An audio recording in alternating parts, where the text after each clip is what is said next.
सबसे बड़ी समस्या ये आती है कि ये बार बार होता रहता है। तो सबसे पहले हम ये जानने की कोशिश करेंगे, दर्शकों को ये बताने की कोशिश करेंगे कि टाइफाइड आखिर है क्या। है कि लोग टाइफाइड की दवाइयाँ लंबे वक्त तक खाते रहते हैं, लेकिन सभी मरीजों को टाइफाइड नहीं होता, बल्कि कुछ मरीजों में लंबे वक्त तक टाइफाइड की दवाइयाँ खाने के साथ साथ उनका अगर वज़न कम हो रहा है, खांसी भी रह रही है, तो उन्हें अपना एक्सरे और बलगम की जांच ज़रूर करानी चाहिए। साथ में आप किसी सही डॉक्टर से दवाइयाँ लें, और दवाइयाँ भी टाइफाइड अगर है तो उसका कोर्स पूरा करें। टाइफाइड का संक्रमण हो गया है, दवाइयाँ खा रहे हैं, फिर भी ये है कि जगह जगह का पानी पी लिया, कभी कहीं गए बाज़ार गए, कभी कहीं और दूसरे गांव गए अपने नल से। नमस्कार दोस्तों, मैं हूं आशीष धनगर और आप देख रहे हैं आपका अपना चैनल द अहिल्या दस्तक। साथियों, इस वक्त मैं फतेहगंज पश्चिमी का इलाका पड़ता है और शाही में मौजूद हूं, शर्मा पॉली क्लिनिक में। आज हमारे साथ में जो शख्सियत मौजूद हैं, doctor Amit Kumar Sharma ji, general physician हैं, और आज स्वास्थ्य के मुद्दे को लेकर के हम लोग बातचीत करेंगे, क्योंकि लगातार पॉलिटिकल तमाम सारी वीडियोज़ आई, लेकिन आज जो स्वास्थ्य का मुद्दा है वो वाकई ग्रामीण क्षेत्रों के लिए विशेष महत्वपूर्ण मुद्दा है। सर, सबसे पहले तो द अहिल्या दस्तक परिवार में आपका बहुत बहुत स्वागत है। धन्यवाद। अहिल्या दस्तक परिवार की ओर से सभी क्षेत्रवासियों को मेरी तरफ से बहुत बहुत धन्यवाद। सर, एक सवाल है, टाइफाइड एक कहीं ना कहीं ग्रामीण इलाकों में बेहद परेशान करने वाली बीमारी है। अक्सर ये देखा गया है कि जो लोअर वर्ग के लोग हैं, ग्रामीण क्षेत्रों के लोग हैं, उनमें विशेष तौर पे फैली हुई है, और सबसे बड़ी समस्या ये आती है कि ये बार बार होता रहता है। तो सबसे पहले हम ये जानने की कोशिश करेंगे, दर्शकों को ये बताने की कोशिश करेंगे कि टाइफाइड आखिर है क्या। टाइफाइड बेसिकली एक ऐसा बुखार है, जैसे हमने पुराने समय में जैसे हम टाइफाइड के साथ साथ आंत्र ज्वर या म्यादी बुखार भी कहते हैं, ये एक बैक्टीरियल संक्रमण है। इस बैक्टीरिया ये साल्मोनेला टाइफाई नाम के एक बैक्टीरिया से होता है। ये आमतौर पर दूषित पानी, दूषित खाने, इन सभी चीज़ों से हमारे शरीर में पहुंचता है, और इसका संक्रमण प्रारंभ होने में लगभग 1 से लेकर 3 सप्ताह तक लगते हैं। उसके बाद धीरे धीरे बुखार 100, 102, 103 तक पहुंचने लगता है। फिर शरीर में दर्द, थकान, कमजोरी, भूख ना लगना, आंतों में इन्फेक्शन, ये बहुत सारी चीज़ें इससे होती हैं। ग्रामीण इलाकों में अक्सर ये रहता है, काफ़ी सारे मरीजों की ये शिकायत रहती है कि वो लंबे समय तक दवाइयाँ खाते रहते हैं, बुखार चढ़ता है, उतरता है, लेकिन पूर्ण तरीके से जो है बुखार ख़त्म नहीं हो पाता उन पर। तो आखिर कौन सी ऐसी वजह रहती है जिसकी वजह से बुखार ख़त्म नहीं हो पाता है?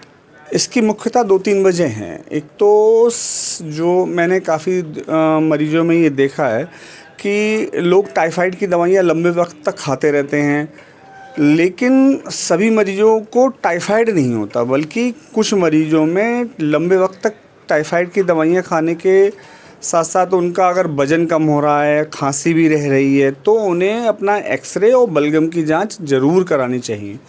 अगर 1 से 2 हफ्ते तक लगातार वज़न भी गिर रहा है, खांसी भी रह रही है, बुखार भी लगातार रह रहा है, तो टाइफाइड एकदम मान के ना चलें। हो सकता है टाइफाइड के साथ साथ वो टीबी का संक्रमण भी हो सकता है। तो इसलिए अब तो सरकारी अस्पतालों में बहुत अच्छी सीबीनाट की सुविधा उपलब्ध है, तो बलगम की जांच भी कराएं, एक्सरे कराएं, साथ में टाइफाइड की जांच कराएं। अगर एक्सरे में कोई कमी आ रही है तो बलगम की जांच ज़रूर कराएं। अगर लंबे वक्त तक खांसी और बुखार है, बुखार का मतलब सिर्फ टाइफाइड नहीं होता, लंबे वक्त तक अगर बुखार रह रहा है तो इसका मतलब ये भी है कि टाइफाइड के अतिरिक्त भी कोई और संक्रमण हो सकता है।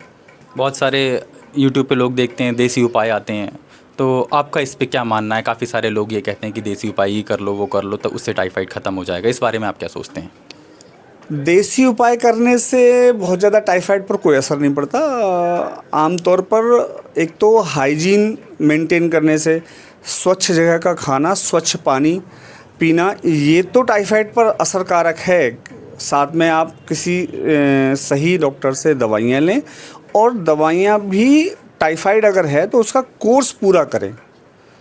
अब साल्मोनेला टाइफाई के अतिरिक्त अगर कोई और साथ में उसके संक्रमण है, तो आप किसी ऐसे डॉक्टर को दिखाएं जो सभी चीज़ों को मैनेज कर ले, और इन चीज़ों को समझे कि टाइफाइड के अतिरिक्त कोई और संक्रमण साथ में ना हो। और टाइफाइड उन लोगों को अक्सर बार बार वापस आता है जो लोग दवाइयों को अपना कोर्स पूरा नहीं करते और साथ साथ स्वच्छ पानी और स्वच्छ खाना उसके साथ में इस्तेमाल नहीं करते, बाज़ार की चीज़ें बीच बीच में खाते रहते हैं।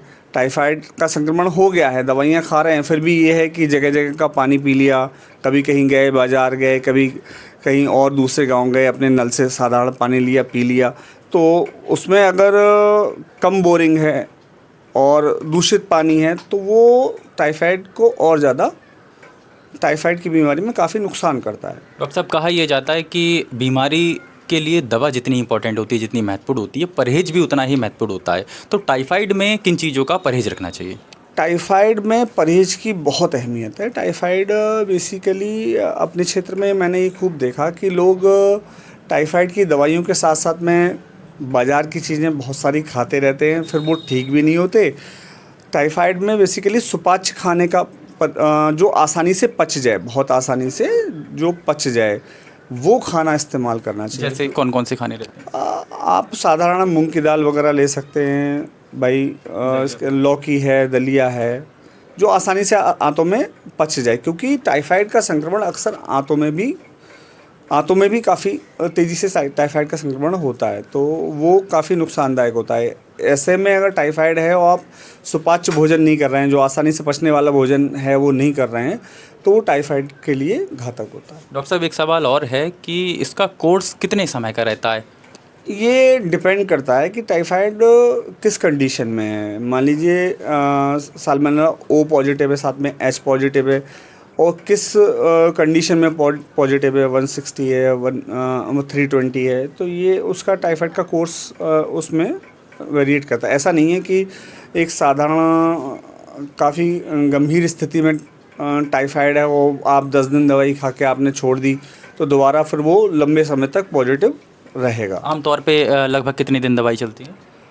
ये अलग अलग मरीजों की कंडीशन पर अलग अलग स्थितियाँ होती हैं, क्योंकि मान लीजिए किसी को टाइफाइड के साथ में कुछ और भी दिक्कतें हो गई हैं, तो ये वेरिएट करता है, मदद करता है। जनता को जो है क्या कुछ कहना चाहेंगे, आखिरी संदेश क्या देना चाहेंगे? बस बुखार के संबंध में एक यही कहना है कि आप हर बुखार को एक तो टाइफाइड ना समझें। लंबे वक्त तक अगर बुखार आपको आ रहा है तो बुखार के साथ साथ आप अपना लंबे वक्त तक अगर आपको बुखार आ रहा है, साथ में वजन आपका कम हो रहा है, खांसी भी है, तो उसको सिर्फ टाइफाइड मान के ना चलें, वो कोई और संक्रमण भी हो सकता है। उसके साथ साथ आप अपने बलगम की जांच भी कराएं, क्योंकि अक्सर ग्रामीण क्षेत्रों में ये खूब देखा गया है कि लोग टाइफाइड की दवाइयाँ लंबे वक्त तक खाते रहते हैं, एंटीबायोटिक्स लेते रहते हैं। बाद में जब वो डायग्नोसिस होती है और उनके स्पुटम आदि की जांच होती है, एक्सरे वगैरह होते हैं, तो उसमें टीबी पॉजिटिव निकलती है। तो ये अक्सर केसों में देखा जाता है। तो इसलिए सही डॉक्टर से सही समय पर इलाज कराएं, और अगर टाइफाइड है तो उसका पूरा ट्रीटमेंट लें डॉक्टर के अनुसार। उसमें खुद की कोई अकल समझ ना लगाएं और सुपाच्य भोजन लें, स्वस्थ रहें, यही हमारा निवेदन है। बहुत बहुत धन्यवाद आपको। तो साथियों, जिस तरह से आपने देखा, डॉक्टर साहब ने कहीं ना कहीं लगातार एक ही चीज़ पे विचार दिया है कि सुपाच्य भोजन लें और सही डॉक्टर को दिखाना बेहद ज़रूरी है, क्योंकि जब सही डॉक्टर मिल जाता है तो वो बीमारियों की जड़ तक पहुंचता है, सही डायग्नोस कर पाता है, तभी बीमारी का इलाज संभव है। धन्यवाद साथियों, हम फिर मिलेंगे एक नए वीडियो, एक नए टॉपिक के साथ में। तब तक के लिए जय हिंद, जय भारत।